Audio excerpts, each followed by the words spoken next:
এই গরমে বাড়িতেই বানিয়ে ফেলুন একেবারে মন ভরানো মিষ্টি দই। দেখুন দেখতে যতটা সুন্দর হয়েছে, খেতেও কিন্তু অসম্ভব ভালো, আর বাড়িতে বানানো খুবই সহজ। তাই একটু স্কিপ না করে চলুন দেখে নিই কীভাবে বানিয়েছি আজকের এই মিষ্টি দই। এর জন্য প্রথমেই নিয়ে নিচ্ছি টক দই। এখানে 1 লিটার দুধের যেহেতু দই পাতবো, সেই জন্য 100 গ্রাম টক দই এখানে নিয়ে নিলাম। টক দইটা ছাঁকনিতে নিয়ে জল ঝরাতে এখানে রেখে দিচ্ছি। এটা জল ঝরতে থাকুক, ততক্ষণে কড়াইতে নিয়ে নেব বেশ খানিকটা পরিমাণে চিনি। এই চিনিটা ভালো করে ক্যারামেলাইজড করে নিতে হবে, সেই জন্য অল্প জল দিয়ে বেশ অনেকক্ষণ সময় নিয়ে গ্যাসের ফ্লেমটা মিডিয়াম টু হাইতে রেখে জাল করে নিতে হবে, যতক্ষণ পর্যন্ত না একটা লালচে রং আসছে বা গোল্ডেন কালার আসছে, ততক্ষণ পর্যন্ত কিন্তু এই চিনিটাকে জল দিয়ে নাড়াচাড়া করতে থাকতে হবে। খুব সামান্য জল দিয়ে কিন্তু এই কাজটা করতে হবে, আর এটা কিন্তু বেশ একটু সময় সাপেক্ষ ব্যাপার, একটু সময় লাগবে। তারপরে যেই সুন্দর একটা গোল্ডেন কালার চলে আসবে চিনিতে, তখনই দিয়ে দিতে হবে দুধটা। এখানে 1 লিটার পরিমাণে দুধ আমি নিয়ে নিয়েছি। দুধটা যদি আগে থাকতে বেশ কিছুবার ফুটিয়ে ঘন করে নেওয়া যায়, তাহলে কিন্তু দইয়ের স্বাদ অনেক গুণ বেড়ে যাবে, আর দুধে খুব সুন্দর একটা সর পড়বে, যেটা কিন্তু দইয়ের সাথেও খেতে দারুণ লাগবে। এবার দুধটাকে আরও খানিকক্ষণ ভালো করে জাল করে নিতে হবে। দুধটা জাল করতে করতে আরও বেশ অনেকটাই ঘন করে নিতে হবে। গ্যাসের ফ্লেমটা মিডিয়াম টু হাইতে রেখে দুধটাকে ভালো করে জাল করে নেব।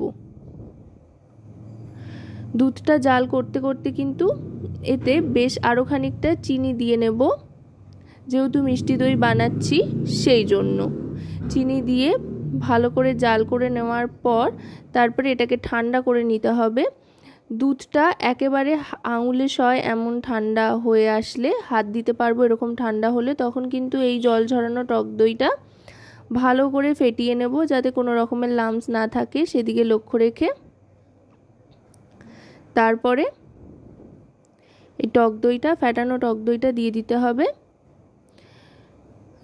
দুধের মধ্যে। তবে দুধে দেওয়ার আগে যেই কাজটা করতে হবে সেটা হলো দুধটাকে এভাবে ফ্যানের তলায় রেখে হাতার সাহায্যে বারবার করে নাড়তে চাড়তে হবে, আর এভাবে তুলে তুলে ওপর থেকে ফেলতে হবে। এতে করে কিন্তু দুধের ওপরে একটা ফেনা কাটতে আরম্ভ করবে, দই কাটার তৈরি হয়ে যাওয়ার পর, যেটা দেখতে খুবই সুন্দর লাগবে। ওপরে খুব সুন্দর একটা ফেনা ফেনা ব্যাপার আসবে। দইটা কিন্তু বসানোর জন্য এখন দুধ ঠান্ডা হয়ে গিয়েছে। এবার দইটা ঢেলে দেব। অবশ্যই কিন্তু দই ঢালার আগে দুধটাকে একেবারে ঠান্ডা করে নিতে হবে, হাত দেওয়া যায় এমন ঠান্ডা করে নিয়ে তারপরে টক দইটা দিয়ে দিলাম, দিয়ে এবার ভালো করে মিশিয়ে নেব। হাতার সাহায্যে আরও খানিকক্ষণ নাড়িয়ে নিয়ে ভালো করে মিশিয়ে নিচ্ছি। আরও 1-2 বার এরমভাবে ওপর থেকে নিয়ে নিয়ে ফেলছি, যাতে করে ফেনাটা খুব সুন্দরভাবে দুধের ওপরে থেকে যায়। ব্যাস, প্রথম পর্যায়ের কাজ কিন্তু শেষ হয়ে গিয়েছে। এবার যেটা করব সেটা হচ্ছে, যেই পাত্রে দই বসাবো সেই পাত্রে এই দুধ আর দইয়ের মিশ্রণটা ঢেলে দিতে হবে। আমি এখানে মাটির ভাঁড় নিয়ে নিয়েছি, আর তার সাথে একটা স্টিলের বাটিও নিয়েছি। আপনারা যে কোনোটার মধ্যেই করতে পারেন, মাটির ভাঁড়েও এভাবে বসাতে পারেন, আবার যদি ভাঁড় হাতের কাছে না থাকে তাহলে কিন্তু স্টিলের বাটিতেও করতে পারেন। দুটোতেই আমি সেই জন্য দেখাচ্ছি। একটা বড় থালার মধ্যে 3টে পাত্র একসাথে নিয়ে এবার এগুলোকে চাপা ঢাকা দিতে হবে। দই বানাতে কিন্তু বেশ অনেকটা সময় লাগে। মোটামুটি আমি 9:30টায় বসিয়েছিলাম, সকাল 9:30টায়, আর রাত্রি 9:30টায় তুলেছি। প্রথম পর্যায়ে মোটামুটি 12 ঘন্টা মতো কিন্তু সময় লাগবে। এবার এটাকে এমন জায়গায় রাখতে হবে যেখানে খুব বেশি হাওয়া বাতাস খেলে না, বেশ গরম জায়গায় রাখতে হবে। আর এইভাবে আমি কাপড় দিয়ে চাপা দিয়ে রাখছি। মোটামুটি 12 থেকে 14 ঘন্টা অবশ্যই কিন্তু রাখতে হবে। 12 থেকে 14 ঘন্টা বাদে সরিয়ে নিচ্ছি। খুব সাবধানে নিয়ে আসতে হবে। আর দই যখন জমতে দেওয়া হবে তখন লক্ষ্য রাখতে হবে যাতে নাড়া না লাগে।